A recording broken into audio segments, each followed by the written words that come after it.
ছাত্র জনতার অভ্যুত্থানে শেখ হাসিনার পতনের এক দফার পাশাপাশি নতুন রাজনৈতিক বন্দোবস্ত প্রতিষ্ঠার কথা বলেছিলেন বিক্ষুব্ধ শিক্ষার্থীরা।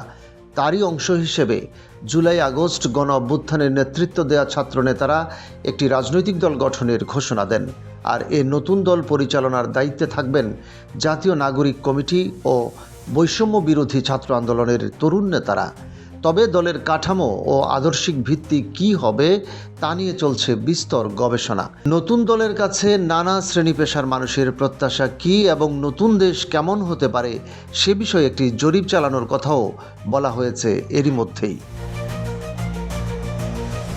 দল গঠনের সঙ্গে জড়িত বেশ কয়েকজন তরুণ নেতা জানান, আন্তর্জাতিক মান বজায় রেখে এবং দেশের বাস্তবতাকে বিবেচনায় নিয়ে তারা নতুন দল নিয়ে কাজ করছেন। সেই সঙ্গে একক কোনো ব্যক্তি বা রাজনৈতিক দলের আদর্শে নয়, বরং বিশ্বব্যাপী দৃষ্টান্ত স্থাপনকারী বিভিন্ন দেশের সফল রাজনৈতিক দলগুলোর অভিজ্ঞতাকে কাজে লাগাতে চান। আপাতত 3 দেশের 4টি জনপ্রিয় দলকে নিয়ে বিশ্লেষণ করা হচ্ছে।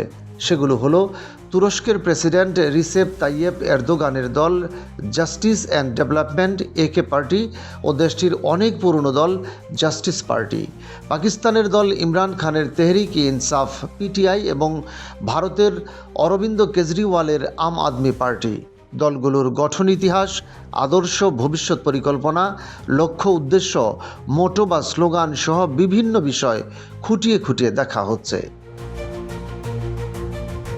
বৈষম্য বিরোধী ছাত্র আন্দোলনের আহ্বায়ক হাসনাত আবদুল্লাহ সম্প্রতি এক সংবাদ সম্মেলনে বলেন, বাংলাদেশের ফ্যাসিবাদ বিরোধী জনতাকে সঙ্গে নিয়ে আমরা একটি রাজনৈতিক দল গঠন করতে যাচ্ছি।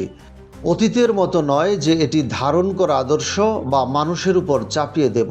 আমরা সাধারণ মানুষের কাছে ফিরে যেতে চাই। এ রাজনৈতিক দলের কাছ থেকে জনগণ কী প্রত্যাশা করে সে সম্পর্কে জনগণের কাছ থেকে সক্রিয় মতামত সংগ্রহ করতে এবং দেশের ভবিষ্যতের জন্য অবশ্যই গ্রহণ করে সেটির বাস্তবায়ন করতে বৈষম্য বিরোধী ছাত্র আন্দোলন ও নাগরিক কমিটি দেশব্যাপী জনগণের মতামত নেওয়ার কর্মসূচি শুরু করেছে। প্রতিটি মানুষের নানা মত ও পথ রয়েছে উল্লেখ করে এ ছাত্রনেতা বলেন, আমরা বাংলাদেশের মানুষের নানান পথ এবং মতকে ধারণ করতে চাই। আমাদের নতুন রাজনৈতিক দলটি যেন এলিট না হয়ে যায়, কোনো নির্দিষ্ট এলাকার না হয়ে যায়, নির্দিষ্ট বংশের না হয়ে যায় বা নির্দিষ্ট আদর্শের না হয়ে যায়। এটি যেন সব মানুষের কণ্ঠস্বর হয়, তার জন্য আমরা চেষ্টা করে যাচ্ছি। নতুন দল গড়তে বিভিন্ন দেশের দলকে কেন অনুসরণ করা হচ্ছে তা নিয়ে বিস্তারিত কথা হয় জাতীয় নাগরিক কমিটির শীর্ষ পর্যায়ের বেশ কয়েকজন নেতার সঙ্গে। তারা বলেন যে রাজনৈতিক দলগুলো নিজ নিজ দেশের রাজনৈতিক সংস্কৃতি পরিবর্তন করে দিয়েছে, যার প্রভাব বিশ্বের অন্যান্য দেশেও ছড়িয়ে পড়ছে। বাংলাদেশের রাজনৈতিক সংস্কৃতি পরিবর্তনের জন্য তাদের অনুসরণ করা হচ্ছে। এর মধ্যে পাকিস্তানের পিটিআই থেকে শিক্ষণীয় বিষয় হলো কিভাবে ছোট একটি রাজনৈতিক শক্তি থেকে খুব অল্প সময়ের মধ্যে বিপুল জনপ্রিয়তা অর্জন করা যায়। পাকিস্তানের জনগণ ও দলটির মধ্যে কেমিস্ট্রি কী ছিল, দেশটির কোন রাজনৈতিক পরিবর্তনের কারণে ইমরান খানের দলটি সফল হয়েছে সেসব বিষয় অধ্যয়ন করা।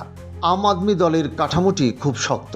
এর নেতৃত্ব অক্সফোর্ড, হার্ভার্ড সহ বিদেশের বড় বড় বিশ্ববিদ্যালয় থেকে উচ্চতর ডিগ্রি অর্জন করা ভারতীয় নাগরিকদের রাজনীতিতে যুক্ত করেছে। তরুণদের অংশগ্রহণও অনেক বেশি। রাজনীতিতে উচ্চশিক্ষিত ও তরুণদের আকৃষ্ট করতে দলটি কী কী নীতি গ্রহণ করেছিল, ছাত্র জনতার নতুন দল গঠনেও তা খতিয়ে দেখা হবে। এরদোগানের একে পার্টির ব্র্যান্ডিং এবং পুরো তুরস্ক জুড়ে মানুষকে সংযোগ করার ব্যাপারগুলো ও তাদের নির্বাচনী প্রচারণাগুলো থেকে শিক্ষা নেওয়া জরুরি। মুসলিম প্রধান দেশ হিসেবে তুরস্কের তরুণ ও উদারপন্থী মুসলিমদের টানতে পার্টির কৌশল কী ছিল তা মূল্যায়ন করা হচ্ছে। আর জাস্টিস পার্টির ক্ষেত্রে দেখা হচ্ছে এর কাঠামো। ছাত্ররা নতুন দল গঠন করলেও জাতীয় নাগরিক কমিটি ও বৈষম্য বিরোধী ছাত্র আন্দোলন বিলুপ্ত হচ্ছে না। জুলাই বিপ্লবের চেতনা রক্ষার জন্য স্বতন্ত্র প্ল্যাটফর্ম হিসেবে সংগঠন দুটি কাজ করবে।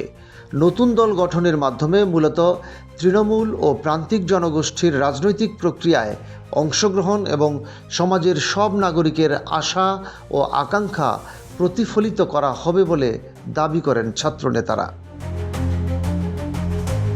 বিগত সময়ের নতজানু পররাষ্ট্রনীতি এড়িয়ে চলতে চান ছাত্রনেতারা। এ বিষয়ে জাতীয় নাগরিক কমিটির যুগ্ম আহ্বায়ক আলী হাসান জুনায়েদ বলেন, বাংলাদেশের মানুষের যে গণতান্ত্রিক আকাঙ্ক্ষা ও ফ্যাসিবাদ বিরোধী যে লড়াই, সে প্রত্যাশার বাস্তবায়ন মানুষ নতুন রাজনৈতিক দলের মধ্য দিয়ে দেখতে চায়।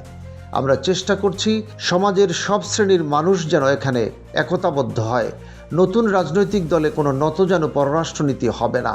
আমরা একটি স্বাধীন স্বতন্ত্র পররাষ্ট্রনীতির বিকাশ ঘটাতে চাই। নতুন দলের নাম অবশ্য এখনও চূড়ান্ত হয়নি। এ বিষয়ে সংশ্লিষ্ট নেতারা জানান, বর্তমানে দলটির ঘোষণাপত্রের কাজ চলছে। পরে জনগণের মতামতের ভিত্তিতে নতুন দলের নাম নির্ধারণ ও ঘোষণা করা হবে।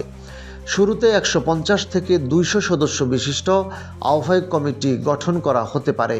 সেক্ষেত্রে দলের প্রধান বা আহ্বায়ক হিসেবে নাহিদ ইসলামের নামের বিষয়ে প্রায় সবাই একমত হয়েছেন, কিন্তু তিনি সরকারে থাকায় রাষ্ট্র ও তার সম্মতির জন্য অপেক্ষা করা হচ্ছে। সদস্য সচিব হিসেবে আখতার হোসেনের ব্যাপারে অধিকাংশ নেতাকর্মী একমত। বর্তমানে তিনি জাতীয় নাগরিক কমিটির সদস্য সচিবের দায়িত্ব পালন করছেন। তবে দলের এ পদে আরও বেশ কয়েকজনের নামও শোনা যাচ্ছে।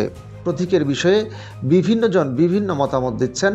কেউ বলছেন রিকশা, কেউ বা ইলিশ মাছের বিষয়ে মত দিয়েছেন। তবে এ বিষয়টিও চূড়ান্ত হবে জনগণের প্রত্যাশার ভিত্তিতে, আর এসব বিষয় চূড়ান্ত হতে আরও সপ্তাহ দুয়েক লেগে যেতে পারে। নতুন দলে কারা ঠাঁই পাবেন এ বিষয়ে জানতে চাইলে জাতীয় নাগরিক কমিটির যুগ্ম আহ্বায়ক আরিফুল ইসলাম আদিব বলেন, রাষ্ট্রীয় বিধি ও আমাদের দলের যে নিয়মনীতি রয়েছে সেটা অবশ্যই মেনে চলতে হবে। কেউ উপদেষ্টা হোক বা বড় কর্মকর্তা হোক না কেন, তাকে নিয়ম মেনেই দলে আসতে হবে। কেউ উপদেষ্টা পদে থাকাকালীন এ দলের সদস্য হতে পারবেন না। অবশ্যই তাকে উপদেষ্টার পদ ছেড়ে আসতে হবে। নতুন রাজনৈতিক দলে নারীদের প্রতিনিধিত্বের বিষয়ে জাতীয় নাগরিক কমিটির মুখপাত্র সামান্তা শারমিন বলেন, রাজনৈতিক দলের ফ্রন্টলাইনে নারীদের যদি না দেখি তাহলে মনে করতে হবে যে আমরা নতুন রাজনৈতিক বন্দোবস্ত নির্মাণে পিছিয়ে আছি।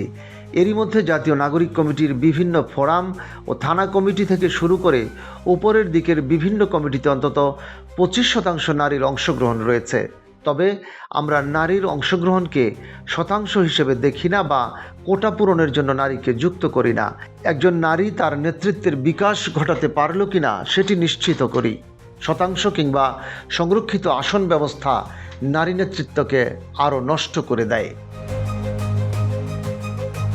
নতুন দল গঠন হবে সর্বস্তরের জনমতের ভিত্তিতে। অনলাইনে 1 লাখ ও অফলাইনে 1 লাখ মানুষের কাছ থেকে পরামর্শ নেওয়া হবে। অনলাইনের ক্ষেত্রে MCQ পদ্ধতিতে প্রশ্ন থাকবে। সবাই গুগল ফর্মের মাধ্যমে সেটি পূরণ করবে। এ বিষয়ে জাতীয় নাগরিক কমিটির আহ্বায়ক নাসিরউদ্দিন পাটোয়ারি বলেন, রাজনৈতিক দলে সবার অংশগ্রহণ প্রয়োজন, যেটি গত 53 বছরেও হয়নি। আমরা প্রান্তিক জনগণের কাছে গিয়ে তাদের মতামত নিয়ে আসব। গণতান্ত্রিক প্রক্রিয়া বলতে আমরা কেবল বুঝি ভোট দেয়া নেয়া, কিন্তু আমরা কেবল এ প্রক্রিয়ার মধ্যে থাকতে চাই না। স্বচ্ছতা ও জবাবদিহিতার জায়গাটা সুনিশ্চিত করতে চাই। মনিরুজ্জামান তুহিনের পাণ্ডুলিপি এবং সংগৃহীত তথ্যচিত্রে রশিদ কামাল, বাংলাবাজার পত্রিকা ডিজিটাল।